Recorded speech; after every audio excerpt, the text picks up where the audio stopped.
our relationship with India. It's very strong relationship, very good relationship, very strong relationship. Before that also, while a lot of countries couldn't benefit from the Strait of Hormuz and getting their gas and oil passing through the Strait of Hormuz, but Indians, they got it because of good relationship between Iran and India. The Prime Minister of India had very successful conversation with the President of Iran. Regarding the situation, because today there's a news regarding the Indian oil tankers also getting attacked.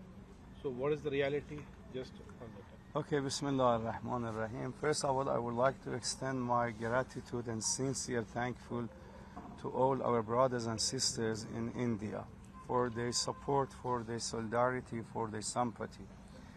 Actually, what I saw here in India is manifestation of humanity, dignity, justice, freedom, and all type of virtues of human being. And I heard a lot about India, and I read a lot about India for their kindness and their honesty, their solidarity and loyalty. But I didn't see it. Now, within these 40 days since the martyrdom of our spiritual leader, I felt the solidarity, the loyalty, and the kindness of our brothers and sisters in India. Actually, I can say that this was a miracle from them. And every day they show their solidarity and sympathy with this event. And I would like to thank all of them, regardless their religion. I receive a lot of delegations from Shiite communities, as well as Sunni communities and Hindu communities and Sikh community, Christian communities, and they came to us and I visited them as well, and they were saying that we are feeling that we lost our father, our spiritual leader, because the late Ayatollah al-Udhma Sayyid Ali Khamenei wasn't just the political leader. He was spiritual leader, religious leader for more than 1 billion Muslims, as well as he was spiritual leader for a lot of people, and he was guide for all human beings. He was voice for voiceless people, and the people of India and India realized that situation and his identity. Then they supported him and they showed their emotions and their feeling. I came here by the invitation of our brothers and sisters in Hyderabad to participate to this funeral and thank all of them and show to them that we are with them by our soul, but our spirit. And thank you very much for your coming here. There was an attack on, yes. there was an attack on an Indian vessel. Yes. The Strait of Hormuz. What would you like to say about that? Yes. Regarding the Strait of Hormuz, as you know, the Strait of Hormuz was open before this unjust war, and all countries were benefiting from the Strait of Hormuz.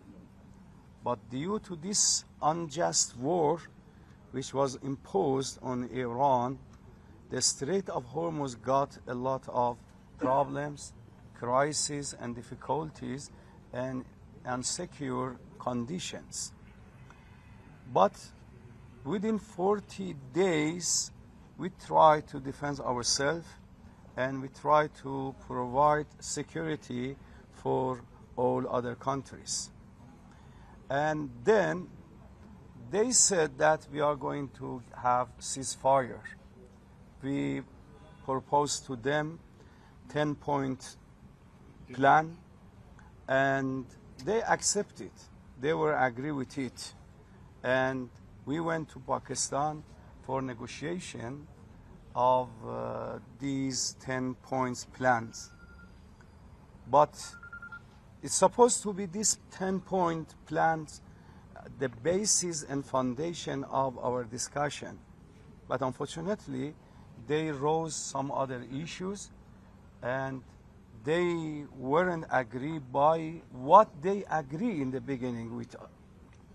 So the negotiation in Pakistan was failed, and then they started to surrounding Iran by their war ships, and they said, we are not allowing any Iranian ships to come to this Persian Gulf and also to support Iran. So the conflicts and crises started to growing up again. And then Iranian side also, they said, we have to be clear and we should clear everything in this region, and there should be a stability in this region, and we are not going to have no war, no peace. There should be peace on it. And regarding the Indian ship, actually just now I heard this one because I was in the journey. I didn't see the news about it. But as you know, our relationship with India, it's very strong relationship, very good relationship, very strong relationship. And before that also, while a lot of countries couldn't benefit from the Strait of Hormuz and getting their gas and oil passing through the Strait of Hormuz, but Indians, they got it because of good relationship between Iran and India.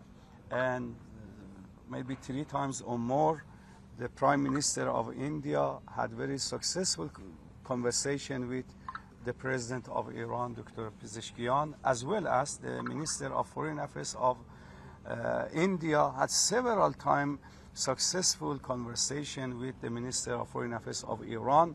And I want to say that the relationship between Iran and India rooted to 5,000 years. Iranian connected to India by cultural, by civilization, by education, by and humanity, and by philosophy.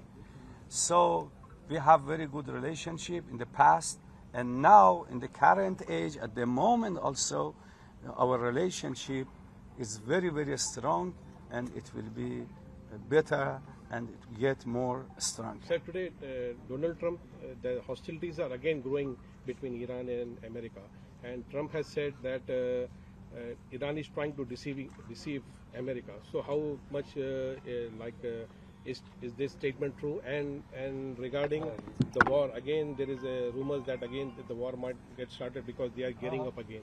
So how much Iran is prepared for that? Actually, from the beginning, we had doubt about their readiness for negotiation, and we announced it clearly and frankly. We said that they are not ready for negotiation. But we wanted to show to the world that we are not the people of war. We want to peace in our region. Because due to this war, a lot of countries got a lot of problems. Because the price of gas is increased, the price of oil is increased, and the price of even goods and other issues and materials is increased. A lot of factories in different countries are closed. A lot of restaurants and hotels got closed.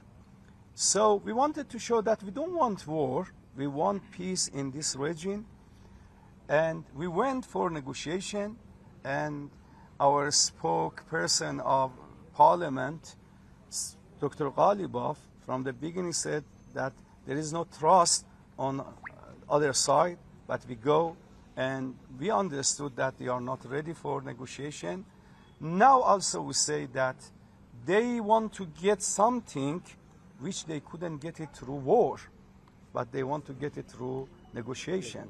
And I'm sure that they will not get it. Iran is very, very strong, and Iran is ready to defend itself. Iran is ready to defend its dignity. Iran is ready to defend its humanity, freedom, and justice. I'm sure that Iran never, as they want, is submit itself as unconditional surrender, which they mention it. Regarding the allies in this talk, there was a